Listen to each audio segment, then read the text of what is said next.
Fellas, I've been wanting to make this video for a minute now. This is a 2025 Ram.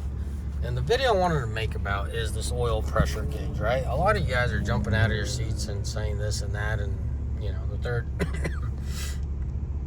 What I wanted to say, this is normal. This is an actual oil pressure display. Unlike the 4th gen and the 5th gen, you guys are jumping out of your seats and saying, well, my 4th gen idle's at 32 PSI.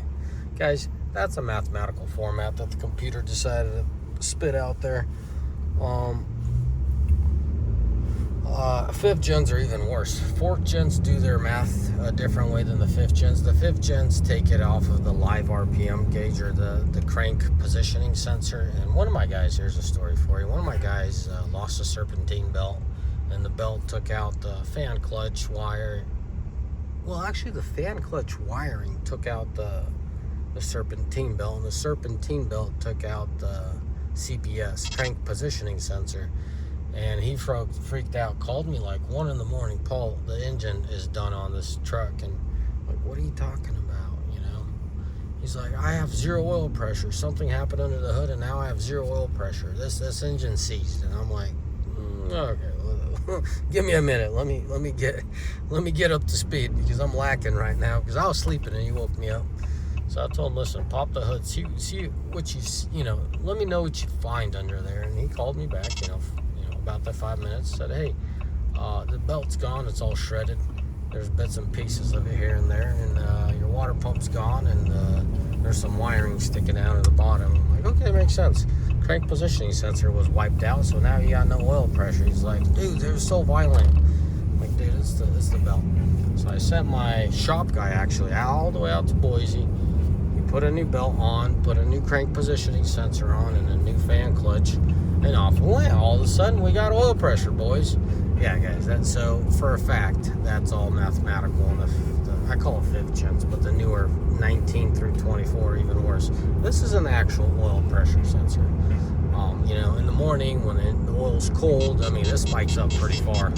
Unlike the 4th gens and 5th gens, I think their range is like 30 to 50, is what I've been kind of noticing. I mean, I had this thing up to 65 or 68 the other day because I was a bit in a hurry on a cold engine. I mean, I wasn't mobbing it, but I was moving down the road.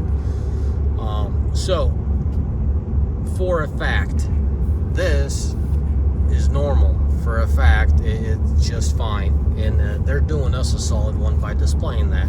More so that I'll tell you, my X15, yes, my semi-truck with an X15 with a 15-liter has very similar pressure. So, shoot, I even got a phone call from my own father a couple days ago. Paul, this Cummins is running at low pressure. Dad, it's a Cummins thing. It runs just under 20 PSI in idle when it's hot, and right about 40 when it's hot. So, yeah, guys, this is normal. This is well within the spec. If you put a pressure gauge on it, you'll see it for yourself. Realistically, you know, 35 is the number that comes to my mind as the average number I see these Cummins running off of. So, yeah, it's just what it is. I think for that matter, Ford even took away their oil pressure sensor. I'm pretty sure Chevy still gives it to you because Chevys are pretty big on their oil pressure sensors. But Cummins, on the other hand, finally gave you a less of a dummy one. It still has some corrections in there, but it's more or less live. So your 4th gen idling at 32 PSI is heresy. Anyways, fellas, hopefully this video saves some of you some sleep. And so you don't lose sleep over all this chaos and all this commentary. So yeah, check it out for yourself. The X15, what they idle at. ISX is what they idle at. Shoot, the N14, which is equivalent to the 12 valve, right, in the pickup world, idles at the same pressure. It really does. For that matter, my 12 valve idles around 20 PSI too. So it's normal, fellas. Don't lose sleep over it. But thank you, Ram, for giving us a live one, as live and as informative as it is.